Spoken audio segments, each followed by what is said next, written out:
Hello everyone, আসসালামু আলাইকুম। Welcome back to my channel Adnan mom লাইফস্টাইলে আপনাদের সবাইকে স্বাগতম। আশা করছি আমার আজকের ভিডিওটি যে যেখান থেকেই দেখছেন সবাই আল্লাহর রহমতে ভালো এবং সুস্থ আছেন। আলহামদুলিল্লাহ, আমিও আমার পরিবারকে নিয়ে ভালো এবং সুস্থ আছি। তো আজকের ভিডিওটা কিন্তু সন্ধ্যা থেকে স্টার্ট করছি। এখানে কিন্তু এই যে পিকনিকের আয়োজন করা হয়েছে। গত একটা ভিডিওতে দেখিয়েছিলাম যে আমরা সবাই মিলে পিকনিক খাচ্ছি। তো এখানে তারপরে আর দিন তো এখানে আবারও পিকনিকের আয়োজন করা হয়েছে। সবাই মিলে কিন্তু একসাথে এরকম পিকনিক খেতে অনেক বেশি ভালো লাগে। আর শীতের সময়টা খেতে কিন্তু পিকনিক খেতে আরও বেশি ভালো লাগে। তো এখানে কিন্তু এই সব ভাবিরা মিলে এই পিকনিকের আয়োজনটা করেছে। তো এখানে কিন্তু কিছুদিন পরপরই এরকম পিকনিক খায় আর অনেক মজা করে বাচ্চারা মিলে। তো আমি এখানে আসার পরে যে দুইবার পিকনিক খাচ্ছি এবার নিয়ে, তো দুইবারই আমরা অনেক বেশি মজা করেছি আর আমার কাছে অনেক বেশি ভালো লেগেছে। তো আমাকে ভাবিরা বলছিল যে ভাবিরা নাকি এরকম কিছুদিন পরপরই খায় পিকনিক। তো আমি যেহেতু নতুন, আমাকে বলছিল যে আমরা এরকম কিছুদিন পরপরই এরকম মজা করি সবাই মিলে। তো এইখানে কিন্তু ভাবিরা মিলেই সব রান্নাটা করেছে আর আমি বসে বসে দেখছিলাম। আমাকে ভাবিরা বলছিল যে আপনার বাচ্চা নিয়ে কোনো কাজ করার দরকার নেই, আপনি বসে বসে আমাদের সাথে দেখেন। তো ওই জন্য আমি আর কি বাচ্চাদেরকে নিয়ে বসে আছি। ভাবিরা বলছিল যে আপনার বাচ্চা যেহেতু ছোট, আপনার কোনো কাজ করার দরকার নেই। পরিবার পরিজনকে ছেড়ে আমরা কিন্তু অনেক দূর দূরান্তে জীবনের তাগিদে থাকি। তো আশেপাশের মানুষগুলো যদি আমাদের সাথে ভালো ব্যবহার না করে আমাদের কিছু ভালো লাগে না। তো এখানে কিন্তু সেরকমটা না, এখানে সবাই কিন্তু অনেক বেশি ভালো আর সবাই অনেক বেশি মিশুক, এই জন্য কিন্তু খুব ভালো লাগে এখানে থাকতে। তো এই তো দেখতেই পাচ্ছেন সবার খাবারটা কিন্তু বাসায় দিয়ে দিয়েছে। তো এই যে আমাদের খাবারটা কতটুকু পেয়েছি কি পেয়েছি এটা বড় বিষয় না, সবাই মিলে একসাথে অনেক বেশি মজা করেছি, এইটাই কিন্তু বেশি। তো খিচুড়িটা কিন্তু এত বেশি মজার ছিল, আপনারা কিন্তু কালারটা দেখেই বুঝতে পারছেন। তো গত পিকনিকের সময় যে ভাবিটা রান্না করেছিল, তো ওই ভাবিই কিন্তু আজকে রান্না করেছিল। তো মাশাআল্লাহ, ভাবির রান্নার হাত কিন্তু অনেক বেশি ভালো, সেটা কিন্তু 2 দিন খিচুড়ি খাওয়ার পরে বুঝতে পেরেছি। তো এই যে থাল ভর্তি করে খিচুড়ি নিয়ে বসে পড়েছি খাওয়ার জন্য। আর এখানে কিন্তু আফনানের বাবা আবার ডিম ভেজে নিয়েছে, সে আবার খিচুড়ির সাথে ডিম ভাজাটা অনেক বেশি পছন্দ করে। তো ওখান থেকে একটু ডিম ভাজাও নিয়েছি খাওয়ার জন্য।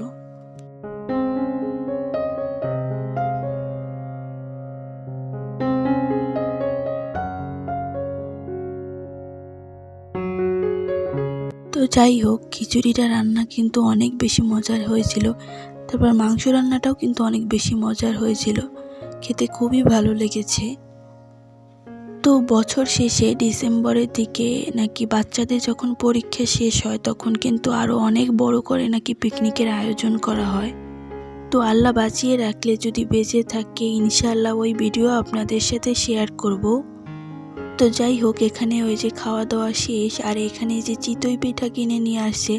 তো আমার না অনেক দিন যাবত চিতই পিঠা রান্না করে তার দুধ দিয়ে যে রান্না করে খায় ওরকম করে খেতে ইচ্ছে করছিল। তো আমি যেহেতু চিতই পিঠা বানাতে পারি না, ওই জন্য ভাবলাম যে বাইরে থেকে কিনে নিয়ে আসি, আমার না অনেক বেশি খেতে ইচ্ছে করছে। তো সব আপুদের ভিডিওর মধ্যেই কিন্তু দেখছি যে সব আপুরা অনেক বেশি পিঠাপুলি বানাচ্ছে। আসলে শীতের সিজনটাই এরকম, পিঠাপুলি খাওয়ার ধুম পড়ে যায়। তো আগে তো আম্মুর কাছে ছিলাম, আম্মু অনেক বেশি পিঠা বানিয়ে খাওয়াতো। তো এখন আর তো আম্মুর কাছে নেই, ওই জন্য দূরে বসে এখন কিনে খাচ্ছি। বাসায় যদিও চালের গুঁড়ো মানে সব উপকরণই ছিল, কিন্তু অত সাহস করে বানাতে বসি নাই, যেহেতু বাচ্চারা অনেক বেশি ডিস্টার্ব করবে। তাছাড়া আমি অত একটা ভালো পিঠা বানাতে পারিও না, ওই জন্য আর অত একটা সাহস করি নাই। তো আমি আফনানের বাবার সাথে বলছিলাম যে আমার না এরকম চিতই পিঠা এরকম দুধ দিয়ে রান্না করে খেতে ইচ্ছে করছিল, এমনিই বলছিলাম। তো সে দেখলাম যে হঠাৎ করে নিয়ে আসছে আর বলছে যে এখন রান্না করে খাও। তো এই যে চিতই পিঠা নিয়ে আসছে আর সাথে দুধ নিয়ে আসছে 1 কেজি পরিমাণে কিনে। সে যে এরকম হুট করে নিয়ে আসবে আমি একদমই বুঝতে পারি নাই। তো আজকের পিঠাটা কিন্তু আমি গুড় দিয়ে রান্না করব। এই গুড়টা কিন্তু আম্মু বাড়ি থেকে আসার সময় আমাকে দিয়ে দিয়েছিল, যদিও জোর করে দিয়েছিল। আমি বলছি যে আমি এগুলো নিয়ে কি করব, বললো যে যা নিয়ে যা, কাজে লাগতে পারে। তো যাই হোক, এখন কাজে লেগে গেল, ভালোই হয়েছে নিয়ে আসাতে। আর এই যে এখানে এই যে ফ্রিজের মধ্যে নারিকেল কোরানো ছিল, এগুলোও কিন্তু আম্মু বাড়ি থেকে আমার জন্য নারিকেল কোড়ায় তারপর পাঠাইছে। এগুলো ফ্রিজের মধ্যে রাখা ছিল, ডিপ ফ্রিজে। তো আম্মু বাড়ি থেকে আসার সময় এরকমই করে, কি রেখে যে কি দিয়ে দেবে তার কোনো ঠিক নেই, অনেক কিছু দিয়ে দেয়। যাই হোক, সব মায়েরা হয়তো বা এরকমই হয়। তো এখানে কিন্তু আমি পিঠাটা রান্না করা শুরু করে দিয়েছি। একটু ভয়ে ছিলাম, কারণ আমি আর কখনো এরকম পিঠা রান্না করি নাই, এই ফার্স্ট টাইম ট্রাই করছি। তো এখানে এই যে আমি দুধটার মধ্যে এই যে মশলা দিয়েছি কিছু প্রথমে, আর তারপর এই যে গুড়গুলো দিয়ে দিয়েছি পরিমাণ মতো আর কি। যতটুকু আমি মিষ্টি পছন্দ করি ওই অনুপাতে গুড়টা এখানে ইউজ করেছি। তো গুড়টা দেওয়ার পর আমি কিছুক্ষণ দুধটাকে জাল করে ঘন করে নেব। আসলে দুধটা যত বেশি ঘন হবে তত বেশি খেতে মজার হবে। যাই হোক, আমি অত ভালোভাবে রেসিপি শেয়ার করছি না, কারণ আমার থেকেও ভালো ভালো রাঁধুনি ইউটিউবে আছে, আমি জানি। ভিডিও দেখতে দেখতে যদি ভিডিওর এ পর্যায়ে কেউ চলে আসেন আর একটা লাইক দিতে ভুলে গিয়ে থাকেন, তাহলে প্লিজ একটা দয়া করে লাইক করে দেবেন আর আমার ভিডিওটা কন্টিনিউ করবেন। যারা ভিডিওতে ক্লিক করে থাকেন তারা প্লিজ দয়া করে ফুল ওয়াচ কমপ্লিট করার চেষ্টা করবেন। আমি কিন্তু যাদের ভিডিও দেখি তাদের ভিডিও ফুল ওয়াচ কমপ্লিট করি, কারণ আমি জানি একটা ভিডিও মেক করতে যে কী পরিমাণে কষ্ট হয়। সংসারের সমস্ত কাজ করে, বাচ্চাদের সামলে, তারপর ভিডিও এডিট করা, ভিডিওতে ভয়েস দেওয়া যে কত কষ্টকর, যারা ভিডিও মেক করে তারা খুব ভালো করে জানে। তো এত কষ্ট করে ভিডিও করার পর যখন দেখি যে ভিডিওতে অনেকেই ফুল ওয়াচ করে না, তখন অনেক বেশি খারাপ লাগে। তো ভিডিওটা দেখতে দেখতে যদি ভিডিওর কোনো অংশ খুব বেশি ভালো লেগে যায়, তাহলে আমার চ্যানেলটাকে প্লিজ সাবস্ক্রাইব করে আমার পাশেই থেকে যাবেন। আপনাদের সকলের সাপোর্ট আমার অনেক বেশি প্রয়োজন, যেহেতু আমার চ্যানেলটা একদমই নিউ। তো আপনারা কিন্তু দেখতেই পেয়েছেন যে আমি কথা বলতে বলতে কিন্তু এখানে কিছুটা পরিমাণে নারকেল কোরানো দুধের মধ্যে দিয়ে দিয়েছি। তো এখন এটাকে আরও কিছুক্ষণ ভালোভাবে জাল দিয়ে নিতে হবে। তো দুধটা আমার কি যত পরিমাণে জাল দেওয়া হবে তত পরিমাণে ভালো লাগবে, মানে এতটুকু শুনেছি আম্মুর কাছে যখন আম্মু বানাতো তখন আর কি।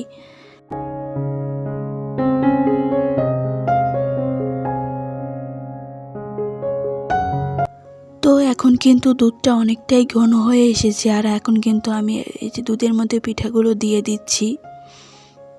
তো ভিডিওর এখানে একটু বলি, কিছু কিছু আপুরা আছে এত সুন্দর কমেন্ট করে যে আপুদের কমেন্ট দেখলেই ভালো লাগে, আর আপুরা কিন্তু ফুল ওয়াচ কমপ্লিট করে তারপর কমেন্ট করে।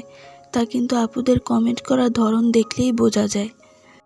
আমি কিন্তু যাদের ভিডিও দেখি তাদের ভিডিও কিন্তু অবশ্যই ফুল ওয়াচ কমপ্লিট করি।